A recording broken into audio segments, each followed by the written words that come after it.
Hello. Well, everybody's doing their top five, this, that, and the other, their top 10 albums, top 20 albums, etc. So I thought yours truly best jump on the bandwagon here.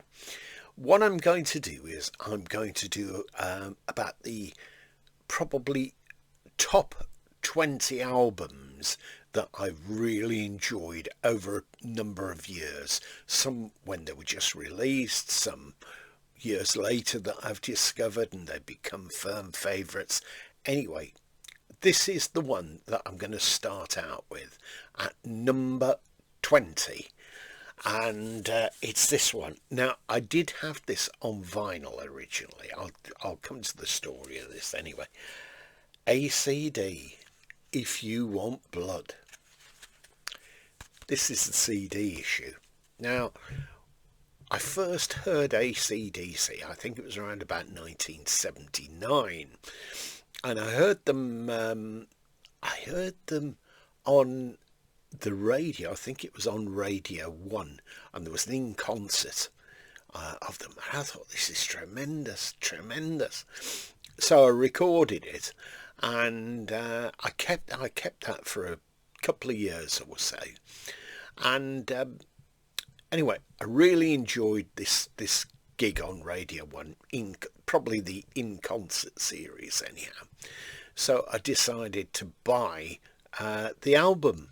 Now, I bought a series of AC/DC LPs just sometime afterwards anyway, on vinyl, hate that word, LPs. And I kept them for a while, and then for some inexplicable reason I sold them. Somebody desperately wanted them, and it was in a period where I hadn't listened to them for a while, so I sold them all anyway. But I'd got this particular one, If You Want Blood, on vinyl. I think I'd sold that with them as well, and this obviously is the CD copy, but it's the AC/DC remasters, the ultimate AC/DC experience, digitally remastered from the original mixed-down 2-track tapes. Features the live classics Whole Lotta Rosie, the Jack, Riff Raff, and it includes how many pages does it say? 16 pages, full colour booklet. Contains all original album art, many unpublished photos, classic memorabilia, and new liner notes. CD Connect CD gives you exclusive access to audio, video, photographs. Anyway, well, there you go. This is it inside, and it's very nicely done, this.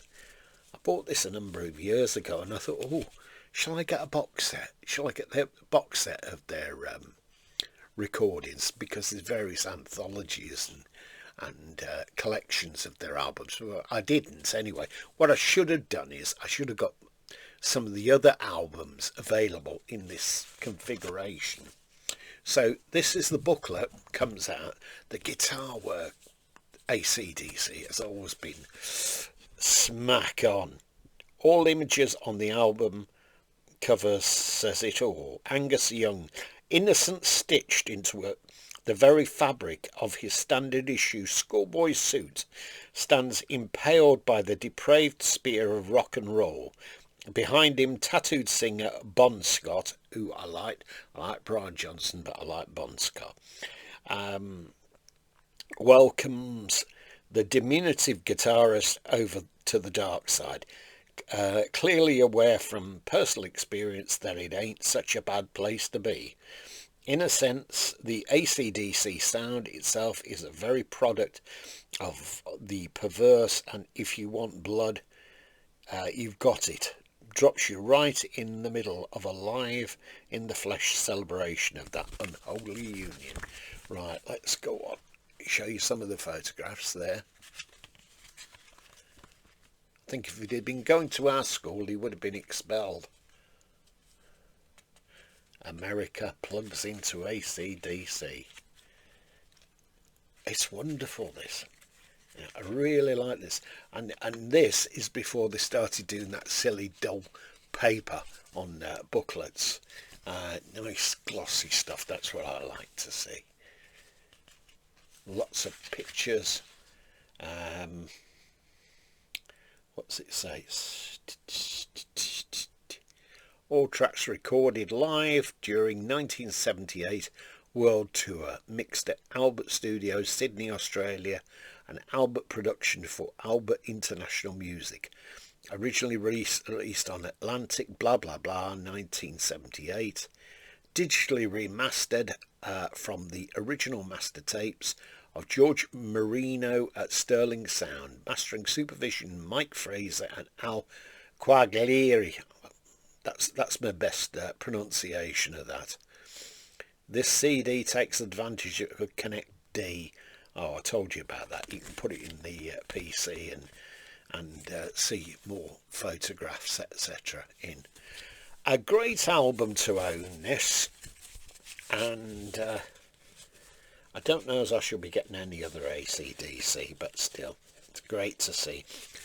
Going back to that tape that I took a copy of, Radio 1 at that time,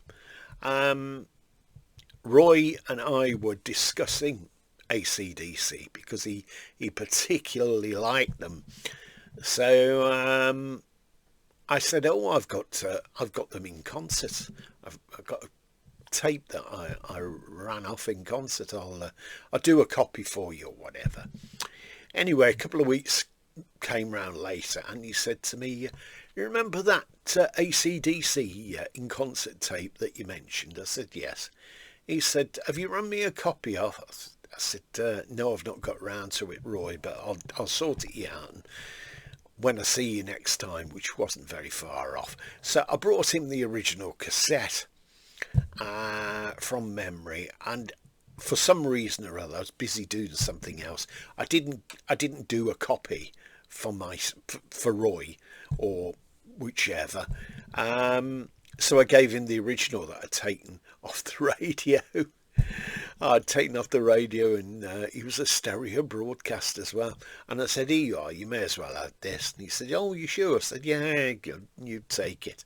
So I gave it to him, and unfortunately, I don't have that concert now. I used to do some great shows like that on I think it was a Saturday evening on Radio 1, or was it Radio 2? I think it was Radio 1 anyway at that time. Still, so this is number 20 in my favourite albums. Absolutely stupendous guitar work on this album, and Bon Scott's raw vocals, there was something to behold anyway.